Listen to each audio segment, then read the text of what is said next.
Welcome to the ExecMBA podcast. I'm your host, Brett Twitty, and you are listening to a new episode. On this episode of the podcast, I'm excited to share my recent conversation with Taylor Bennett. Taylor is a graduate in our Executive MBA Class of 2023, and he and I recently connected to talk more about his background, how he decided to pursue an MBA, what led him to Darden, the impact of his Darden experience, and so much more. I think you're really going to enjoy this conversation. So without further ado, here's my interview with Taylor Bennett. Taylor, welcome to the podcast. Thanks for having me. It's great to have you here. Happy early Thanksgiving. How's everything going? It's busy. It's very busy. All the family showed up. Everything's got to get done right away. It's very busy. I can believe it. You're someone, when I think of you, you always had a lot going on while you're in the program, very full schedule. Thank you so much for making time for the podcast. So we'd start with the same first question. Tell us a little bit more about you. Who are you and what's your background? So I'm Taylor, yeah. I live in Atlanta, but I'm originally from the St. Louis, Illinois area. Grew up in the cornfields of Illinois, but graduated high school in St. Louis and then migrated my way to Atlanta to attend Georgia Tech out of high school. So I've basically been in Atlanta for the past, call it 18 and a half years on and off. Always been a Georgia resident, but I did a quick stint in Louisiana and a quick stint in Stockholm, Sweden. But outside of that, I've been in Atlanta the whole time. And just 3 years ago, we were just talking about moved to the south side of Atlanta into a community called Serenby. It is like in summary, I guess it's a biophilic like agriburb that was started by a family about 20 years ago. It sort of had a snowball effect during COVID, and so we jumped down here and live down here now on the south side. So I swore I would never leave the 285 perimeter of Atlanta, and now I'm swearing I'll never go back in. But yeah, it's pretty nice. Yeah, it seems like a very Atlanta thing to benchmark to various highways, byways, the perimeter, outside the perimeter, Yeah. inside the perimeter. It's very Atlanta, at least to me. Yes, that's exactly right. Yeah. Well, let's talk a little bit more about your MBA journey. So you mentioned you spent some time in Louisiana, Stockholm, Sweden. You've been in Atlanta for a while. How did you decide that you wanted to pursue an MBA? It was definitely something I always wanted to do, but the timing of it was something that didn't make sense until, the Darden experience finally came to fruition. I really wanted to do something outside of the Southeast as well. I really was focused on the Northeast and the Mid-Atlantic. And then, of course, after meeting you, there was no other school that was possible in my decision tree. You did a phenomenal job of selling Darden right out of the gate. But it was important for me to find a community that was what I thought to be outside of my current network and current footprint. And so Darden just made a lot of sense, both logistically and what I was looking for in a program. And then I also just really fell in love with the idea of, um, the international component of Darden and the international residency experience. That was something that was a big draw for me as well. But it was like a perfect combination of all the elements I was looking for in a program. What were you doing for work when you applied to Darden? What was your career progression to that point? So at that point, I'm an attorney and I was been practicing law since 2013. And in 2017, I actually kind of hung up my cleats in that respect and went to work at a company called Focus Brands, which is a global franchisor of famous brands everyone's probably familiar with, like Cinnabon, Auntie Anne's, Jamba, Moe's, McAllister's, Carvel Ice Cream for all those New Yorkers. But I went to go work there as VP of North America for development for those 7 brands. So I really wasn't doing exactly a lot of legal stuff in the literal sense, but it's a heavily regulated industry. And so having a legal mind was something that the company was looking for in that position. So I had started that journey and I was in that for about 2.5 years before I felt like it was a good time to finally pursue my MBA, which I'd always wanted to do. So when I applied and got in to Darden, I was actually still working at Focus Brands at the time, and really the entire year that we waited before our class started, I was at Focus, but only 2 months before we started is when I actually ended up leaving Focus. So that was what I was doing when I got into Darden and waiting for Darden to start for class of 23. I have a question for you as a lawyer. We talk to lawyers who are thinking about an MBA, and I think sometimes what they wrestle with is the idea of going back to school after spending 3 years in law school, doing 2 years in the MBA program. Was that something that you thought about? Was it something that was on your mind as you thought about taking this step? Yeah, absolutely. Because my law school experience was a little bit different than most. I did a part-time night program. So I worked full time during the day, school at night, 3 days a week from 6 to 9 p.m. So it was a grind. And I think I was ready for another experience like that. Admittedly, I'd say that business school at Darden was more difficult than law school. Um, and the simplest way to put it was in law school, it really is just about reading, a lot of reading, and then applying that to like one test at the end of the course. Like that's pretty much what law school is. And I in business school, it's like that plus a bunch of homework assignments and like actually quantitative stuff in between. And so I put a lot more credit to the business school rigor than I did the law school because of the extra stuff that has to get done in between the start date and final exam. Um, so while I was ready for it in my head in terms of another like full time work, part time school grind, um, I definitely underestimated the grind that it was. Yeah, that's fair. I mean, I think Darden is known for being challenging. I think that's what attracts people to it, right? It's going to ask a lot of you, but for that reason, you get a lot out of it. What was that adjustment process like to being a Darden student, coming to Darden, managing work, life, school at the same time? Was it easier because you had had this law school experience? Was it harder because the two things were different? I'm curious. I, for me, my expectations were set like high, so like I knew what that was going to be like, but it still was also a little bit of a wake up call in the first couple months. And but I think I just like kind of went back to the roots of like what I was kind of trained to do before. And it's like, okay, a lot of things are about to go out the window, like social stuff done, like weekends.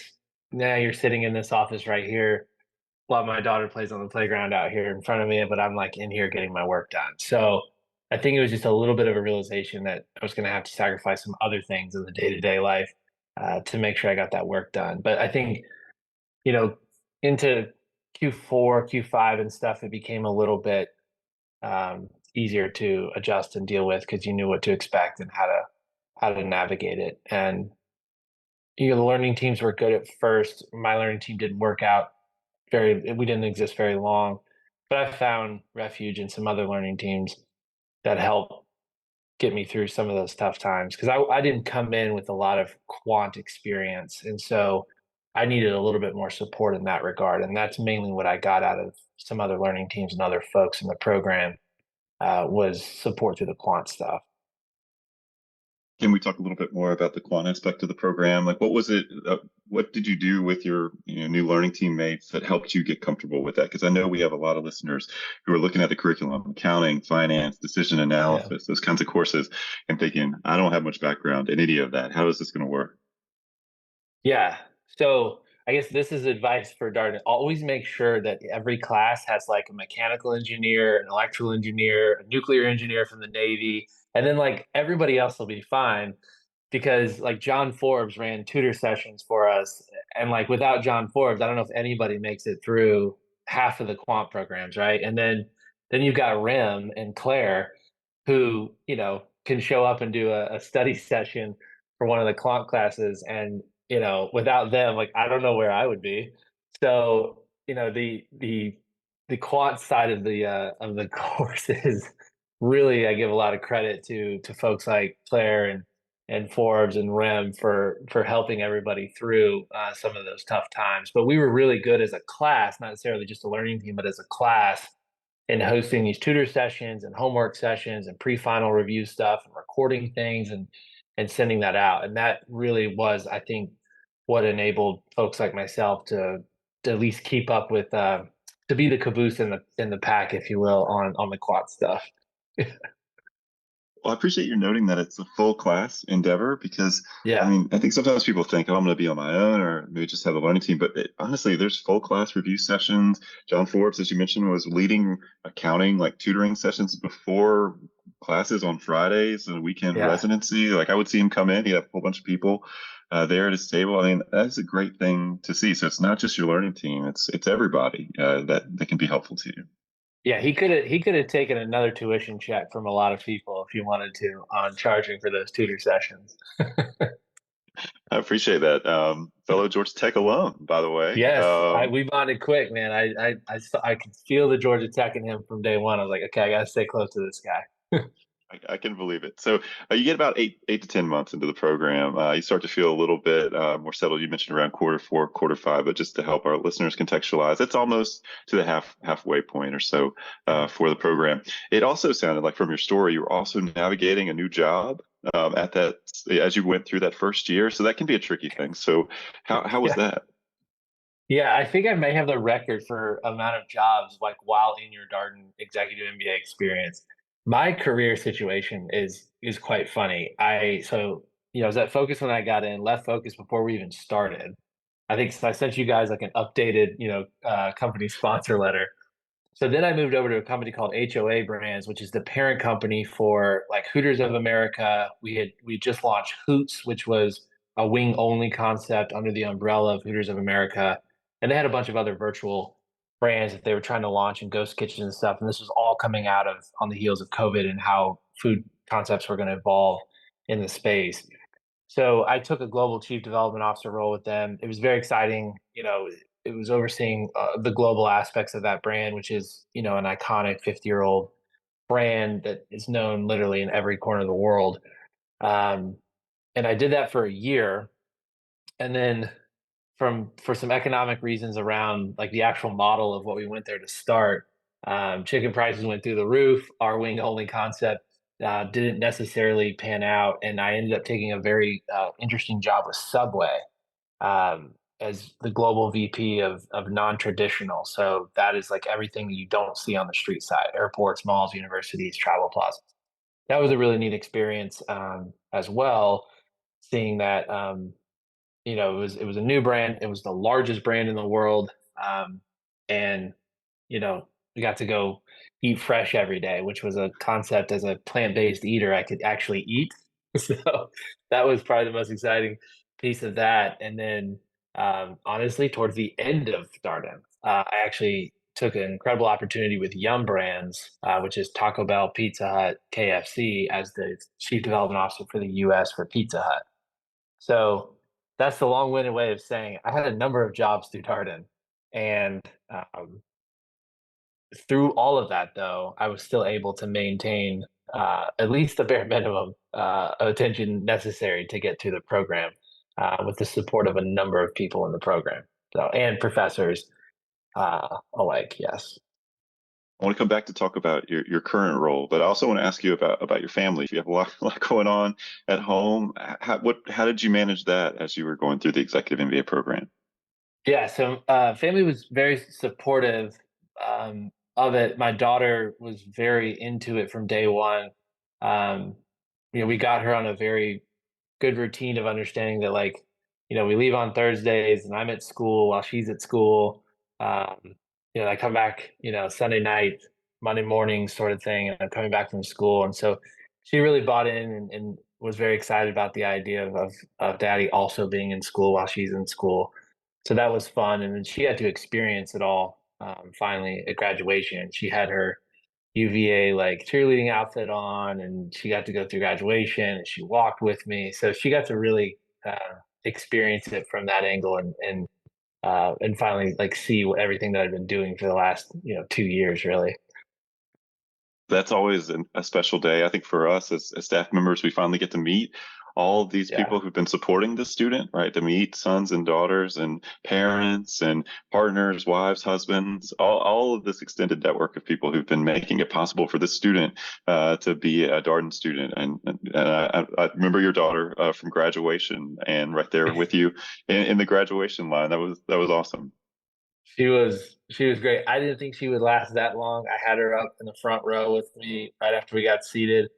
She lasted maybe 30 seconds, up there, and then thank goodness Joy Weber's husband is like a kid whisperer and somehow was able to wrangle her for the ensuing hour of graduation, over there under the awnings or whatnot. So I lucked out on that one. Yeah, it's typically a very warm day in Charlottesville, and Yeah. it also has the aspect as a very long day too, because every so there's the main ceremony at UVA, and then there is the Darden ceremony, and then you have all the classes come through who are graduating, and everybody gets called individually. It can be quite long, and you're in Yes. polyester or whatever material those things are made out of, and yes, it's a very full day, full of emotion too. You know, it's obviously what Oh everything's been yeah. pointing towards. Very emotional day for sure. But totally worth it. All right, so let's talk about what you've been doing at Yum Brands. Tell me about your role focused on Pizza Hut. What that looks like day to day. Yeah, so I joined Pizza Hut on January 9th. And Pizza has they're structured as business units all over the world. So I didn't really do anything in the global context like I had done at Subway or even Focus or HOA for that matter. But Pizza Hut US is a very big business unit. We all grew up on Pizza Hut. About 5,500 is kind of 6,000 units across traditional, non-traditional. And it was just, going over there, the idea from day one was the brand was going through a big transformation process. Relatively new global CEO, Aaron Powell, Kimberly Clark alum, um, came in and really had a big vision for Pizza Hut on a global scale. And so I bought in and started January 9th, 23, and really took on a couple of the big projects that we were trying to get done out of the gate. And that was just fitting the U.S. business unit into the vision for the global transformation of the brand. And Yum and Pizza have done a great job of keeping what is otherwise a legacy iconic brand, relevant in this new age, in a very competitive age with a bunch of new pizza concepts and other types of brands that take market share away just simply because they exist, and bringing the brand into the new age, the TikTok age, really is what it is. So it's a pretty interesting experience being in a company that large because that is the largest restaurant company in the world, um, publicly traded, market cap of like I don't know 65 billion or something. I mean, it's a massive organization, but it's impressive and it's filled with some of the most talented people in our industry all around the world. So pretty interesting and cool experience. Yeah, I'm thinking about pizza. I mean, I watched college football, NFL football this weekend. Uh, Super competitive for Yes. for your pizza dollar. Like, I mean, how do you think about navigating something like that? Where you obviously have Domino's, Papa John's, you also have local options, you have more artisanal options, you have like it seems like there's competition in every single direction.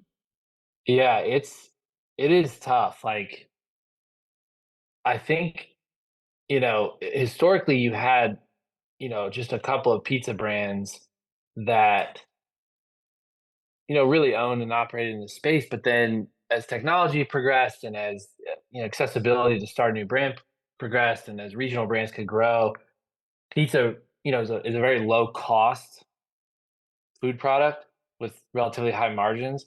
So it just invites the ability for competitors to come into the space. And so the pizza space exploded, right? So I think it's like pizza and then Mexican, like one and two in the food industry in terms of like rank, or it's like burgers, pizza, Mexican, or burgers, Mexican pizza, two and three always change there. And so, you know, my role was really about bringing franchisees into the brand and building new buildings and designing the assets and getting them out of the ground and opening them up. So I didn't really have much to do with the food side of it or the marketing side of it really at all. I was just in the rooms listening to the experts talk on those topics. But it is fascinating to see just how intense and how aggressive you have to be in this space now to remain relevant to the next thing that's got 100 million views on TikTok. And it may not even be pizza. It may just be some other, like Mr. Beast is a great example of someone who has shown up in the space, really used non-branded food other than his name, and has generated hundreds of millions of dollars of revenue that's arguably taking market share away from existing brands. And so you have to compete not only with the brands that are competing directly against you, but the other things that are out there fighting for those dollars. And that is it's a fascinating fight to watch experts navigate daily. Pretty wild, especially at that level. How do you feel like your Darden experience has been helpful to you in the work that you're doing?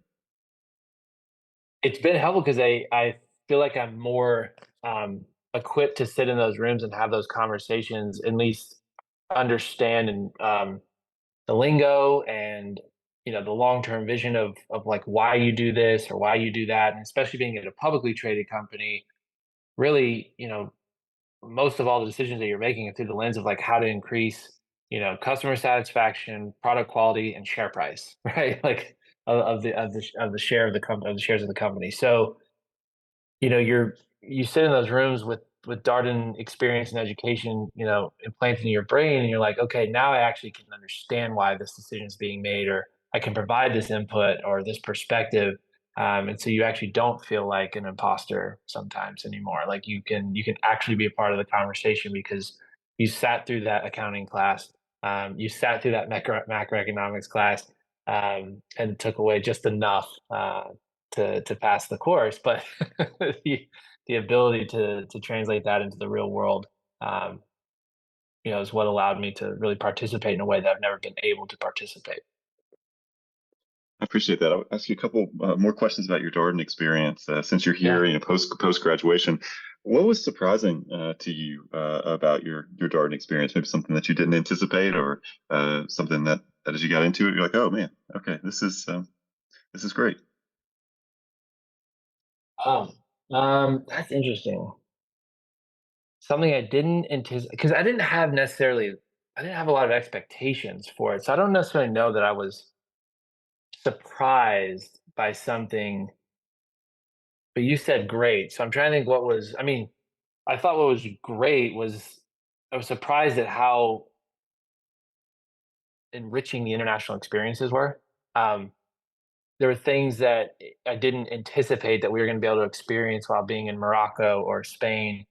That we ended up being able to experience, and that was incredible. Like going to Morocco and going up into the Atlas Mountains and meeting, locals and sitting on these cement floors for 4 hours and eating food with them and talking about their journey. And like that was not something I expected to do when I applied online through an internet portal to Darden. So, but being able to experience that down the road is a pleasant surprise because that was just something that I'll never forget, and it meant a lot to me, and impact me for the rest of my life is just hearing their testimony about their journey as local agricultural farmers in the mountains of Morocco. Like that's not going to find that at the local grocery store down the street in Atlanta.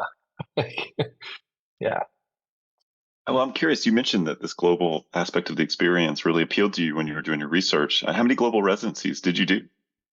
So I was signed up for 4, and I was I paid for 4, but I only went on 2 because, I had job interviews that crossed over for the other one. So, like, I was actually in flight to Australia when the Yum Brands opportunity became real, and I actually had to get off that and fly to Dallas and leave the Australia trip in the middle of it before ever getting there. So not fun. But it was an opportunity that, like, I couldn't, like, not do. So, um, yeah, that was that one. That was tough because the Australia trip looked amazing. Um, but I'll go back one day. Wow, I did not know that story. So you get off the plane where? Okay. Connect to LA and then go. And I was midway to LA when that thing unfolded. And I remember I emailed the Darden folks. I'm like, "Hey, like, I can't do this. I have to go back." And I was a day ahead of, like, the trip, so, like, um, it wasn't like that day that happened. Like I had a day gap before I was supposed to file for it, and so I had to pull the plug like that day. Yeah. All right. Well, LA to Dallas is not as bad as some of the locations I was conjuring in my mind as you were No, telling that story. Um, no, it's before I had to fly across the Pacific. Luckily. so I'm curious. You mentioned you went to Morocco. Obviously, had a tremendous experience visiting uh, these folks in the Atlas Mountains. Something you wouldn't have expected. How about the global residency to Spain? What stands out to you from that trip? What stands out to me is that everything that you eat or drink in Spain has pork in it.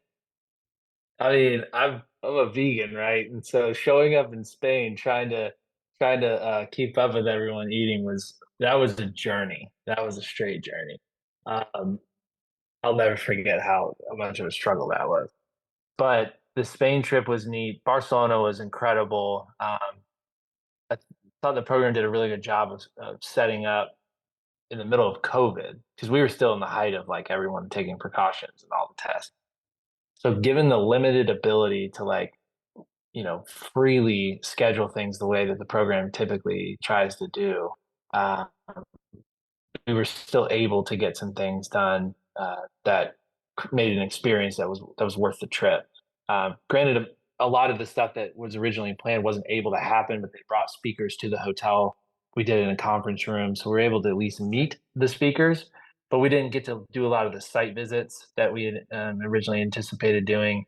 But nevertheless, it was just enough to make the experience really wonderful. And I had never been to Spain, so seeing Barcelona, riding the train, the countryside, and getting into Madrid was was really experience in and of itself. Outside of the cool things that we got to do as a cohort, so um, that was pretty neat. I think the biggest takeaway for me was Barcelona and the port. I didn't realize how impactful uh, and what you know, the strategic purpose that the Barcelona port has on that part of Europe and North Africa and the Med. So I thought that that was really a breathtaking experience in understanding the impact that that port has on that region. That was probably my biggest like business takeaway from the trip to Spain. That's sort of a big picture question for you here. When you think about the impact of your Darden experience, we talked a little bit about how you call on your Darden experience in your day to day, but like big picture, what do you think is the impact of your Darden experience? Um, it definitely, I mean, it created a different perspective. I always thought law school created a certain perspective for me and how to view life. Now I feel like the business school experience created this other perspective for me of how to view life and business and everything that we do. But the broader impact for me is that it created a network for me personally that was what I'd set out to do from the beginning of our conversation. Was like I wanted a network that was not Atlanta, and so the impact for me is like I have been to, I don't know, 2 dozen cities, right, since we've graduated, and I feel like every city I can go to now, I'm calling someone that was part of Darden, visiting them, dropping in, saying hi. So you can go to Los Angeles, you can go to Seattle, you can go to San Francisco, New York, Dallas. All those cities have Darden people in it from our cohort. And so as we get into the alumni phase of this, we're only going to meet people from other classes, and that network's going to get bigger and bigger. And so the broader impact for me has been that I'm just able to create a more powerful network, whether it's professionally or even socially moving forward, that I had never had before. Because before it was Georgia Tech and law school here in Atlanta, and so that network is really rooted here in the Southeast and specifically Atlanta. But the Darden network really broadened that and has impacted me in a very positive way. So I'm very excited about what's to come and being able to lean into that aspect of being a graduate.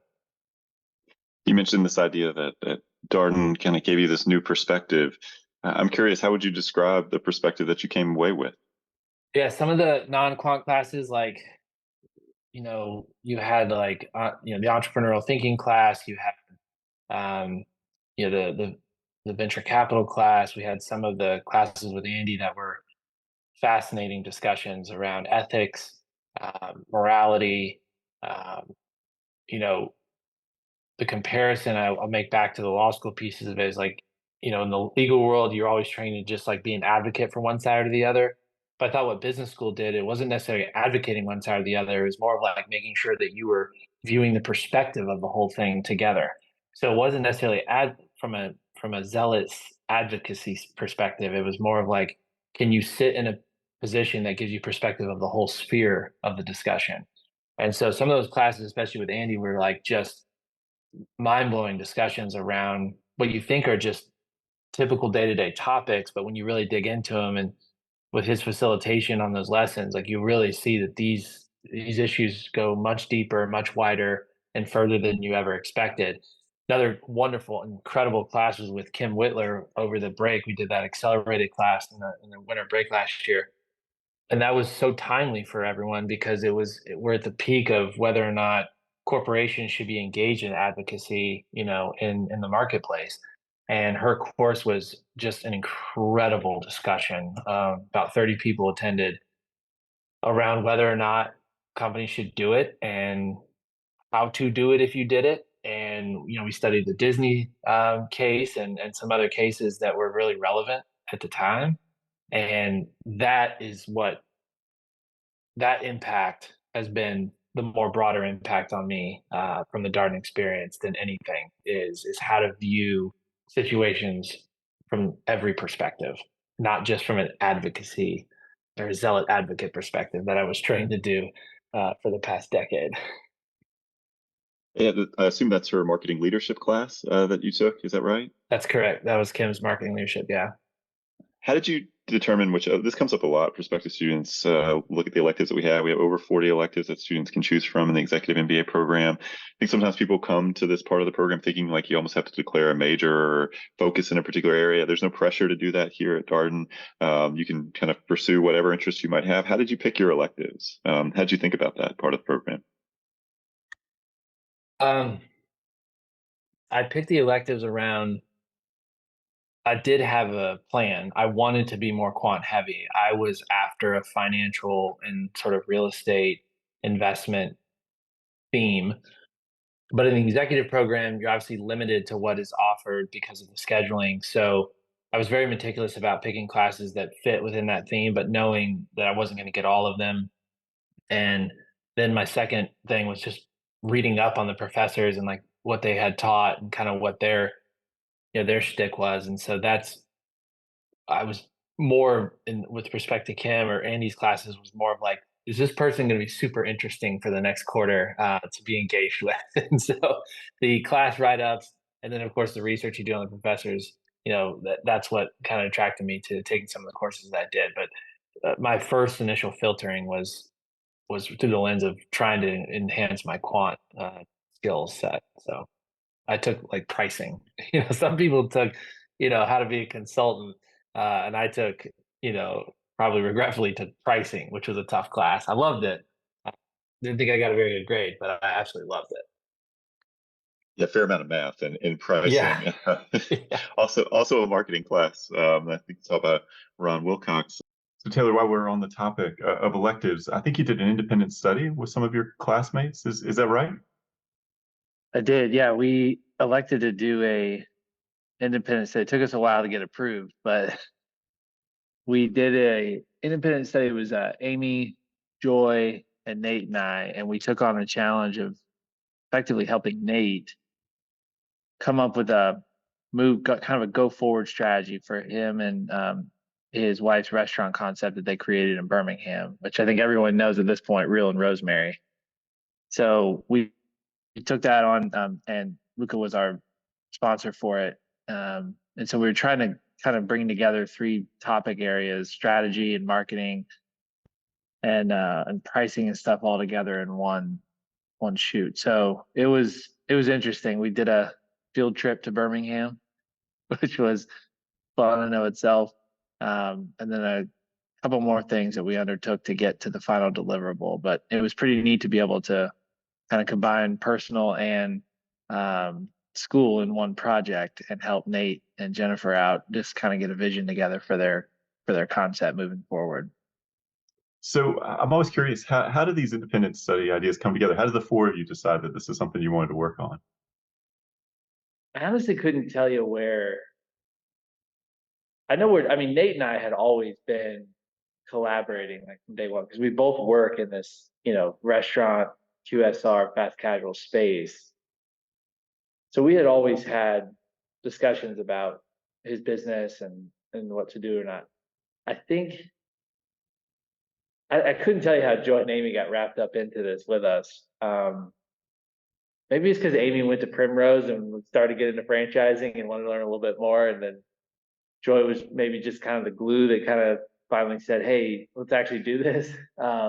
So I think that's kind of how it came together. But it was, I would say, mainly driven by Nate and I's common denominator that we're both in this space. And, it's also one of those things too, where like you're trying, we have a classmate who actually runs a business and we're in business school. And so like, why wouldn't you want to take everything that we've learned to try and apply it to someone who's literally sitting next to you in class and honestly their livelihood depending on the future and success of that business. I think that's also what drove the emotional aspect too, is like we wanted to help Nate take his restaurant to the next level. And that's sort of what was the motivating component there. I know independent studies have become more popular with executive MBA students as elective options. What did it look like as y'all were working on this project? Did y'all have regular meetings? Did you meet with Luca regularly? I kind of want to bring people into this process as this has become more popular with executive MBA students. Like I said, it took us a while to actually get approved because we kept having to go back and iterate the application for it to make sure that it checked all the curriculum boxes for the breadth of what it needed to entail to get the credit. So we actually spent a lot of time rewriting what we were going to do. And we finally got approved, and Luca was our sponsor, but it was mainly driven around strategy. The strategy frameworks that we learned from like Snell's class, and then pricing and marketing to understand how to better position Nate's concept, not only just in the Birmingham market, but in the broader like Southeast region. And that's where I think we were able to finally have success with the application was, we were looking to develop a go forward strategy for Nate and them to grow the restaurant and the brand beyond the four walls of Birmingham and their Homewood location, and to look at Nashville and Atlanta and Chattanooga and also like other channel products that they could merchandise through the Real and Rosemary like trademark and intellectual property. So that's, I think, where we were able to finally get approval on it, was the combination of all those components of his brand in one. And then we took off. And then the first thing we did was, like I said, we took a field trip to Birmingham. So Amy and Joy flew, into Atlanta. And I think actually that was actually when Amy was interviewing with Primrose. So she was in the middle of like her new job interviews in Atlanta. And I remember we picked her up at a gas station on the side of like some state highway that like an Uber driver dropped her off at. And then we jumped on the interstate and drove to Birmingham. It was definitely a road trip style exercise, but we ended up going to Birmingham. We toured all the restaurants. We, tasted all the food. We met a lot of the staff. And then we just sat with Nate and Jennifer and kind of went over all the visions and desires and goals that they had for the brand. And then we, took that back and got to work. And then the remaining pieces of that was just a cadence of meetings and exercises to, generate the final deliverable, which we turned in and we're very proud of. And to be, to celebrate all this, just a few weeks ago, Nate sent us pictures of them launching one of the products that we had suggested that they launch during the holiday season. And that is these sort of prepackaged coffee syrups that Jennifer and Nate make from scratch in their restaurant. And when we toured the restaurant and we kind of got the feel that there was like this chemistry lab in the basement and Jennifer was playing with all these flavors, we had suggested that they sort of package these things up and actually sell them during the holidays for people literally to put on their counters in their kitchens and be able to, put in their coffee, these flavored syrups, the best sellers that they have. And they finally actually were able to get that off the ground, and they started doing that just a couple of weeks ago. So that was kind of neat to see an actual, manifestation of some of the ideas that we had sort of generally put together for the independent study. Do you think this is something that you'll continue to stay engaged with? Now, obviously, you graduated now, but I know you and Nate are close, and I'm sure you keep in touch with Joy and Amy. Do you think this is a storyline you'll continue to follow? Oh yeah, we're still very engaged. I mean, if you had told me that I was going to take a half a dozen trips to Birmingham, Alabama, as a result of going to business school, I would have told you were crazy. I would have said I would have ended up in Morocco more often. But I have been to Birmingham now more times than I can count than I ever thought I'd be. But we have a very regular cadence about what to do next with this brand. I mean, we have gone so far as to have a private equity group come. My mom and I actually drove down there.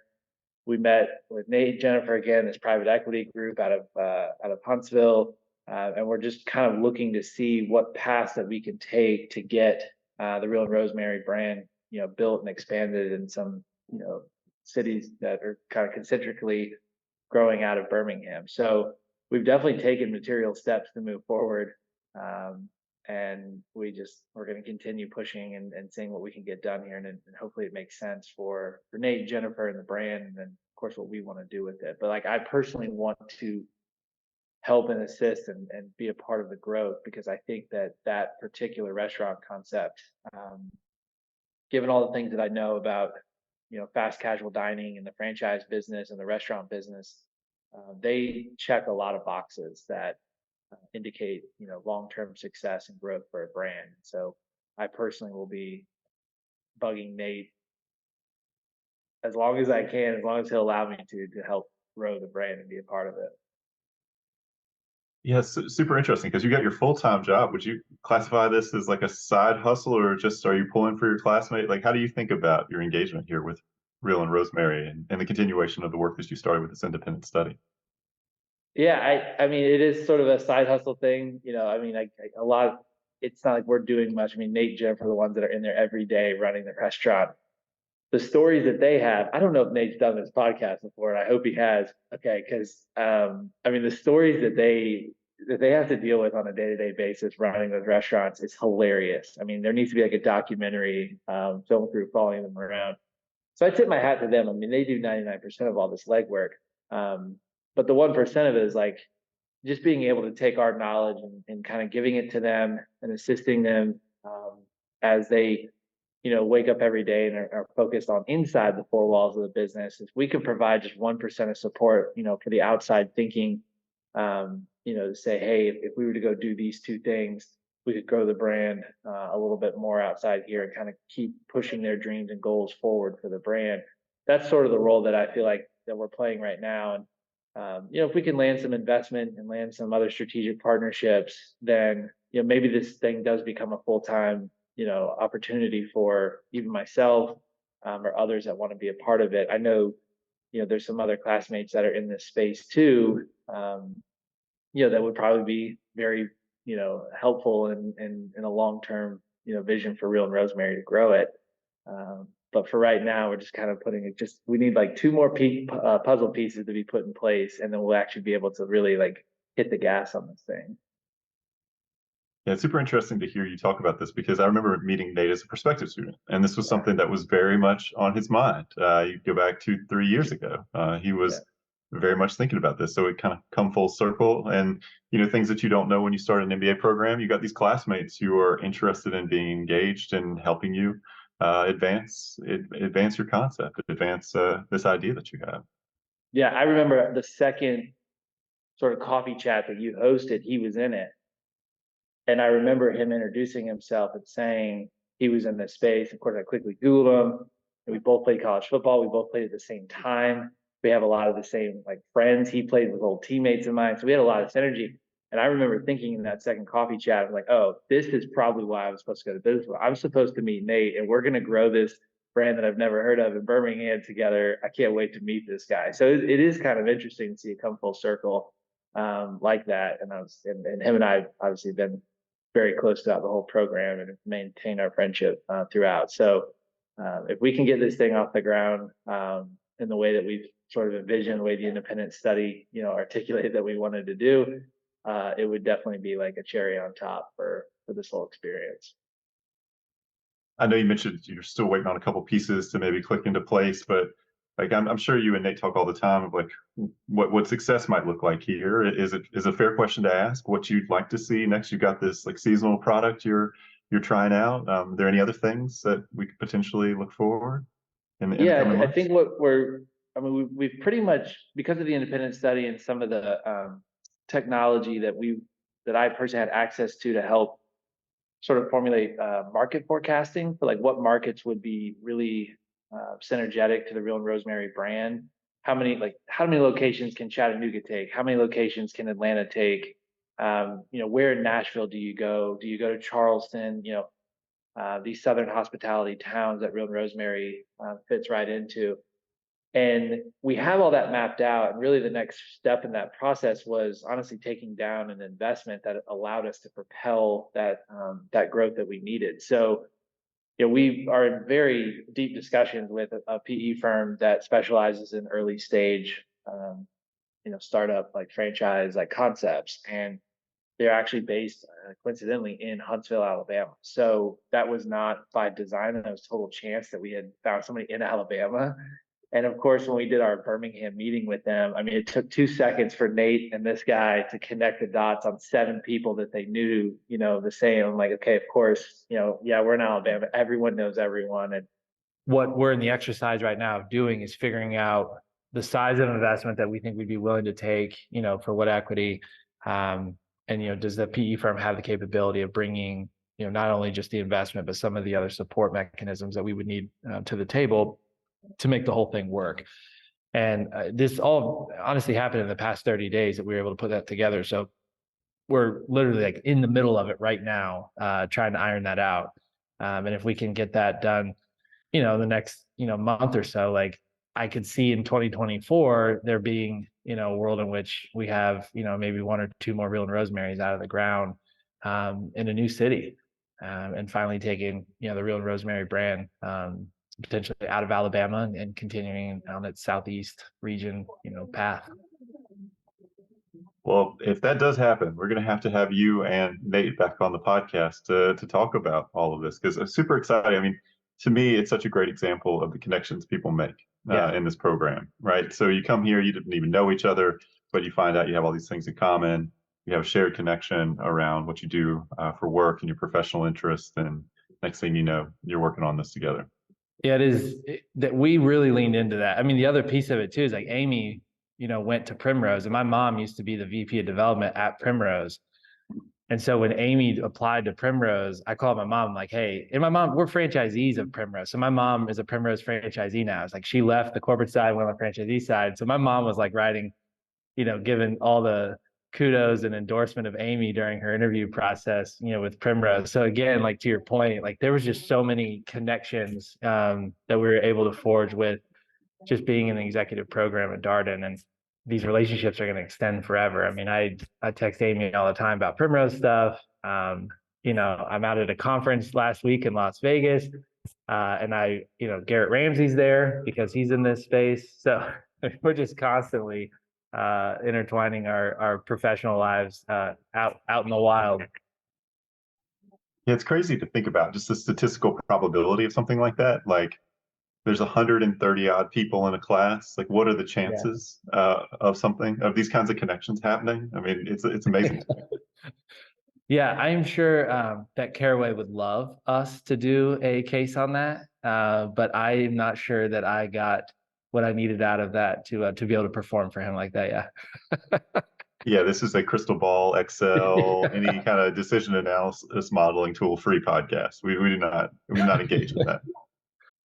Well, thank you so much, Taylor, for your time today. It's great catching up with you as always. Congratulations on your role at Yum Brands. Sounds like things are going well there, and always great to talk with you.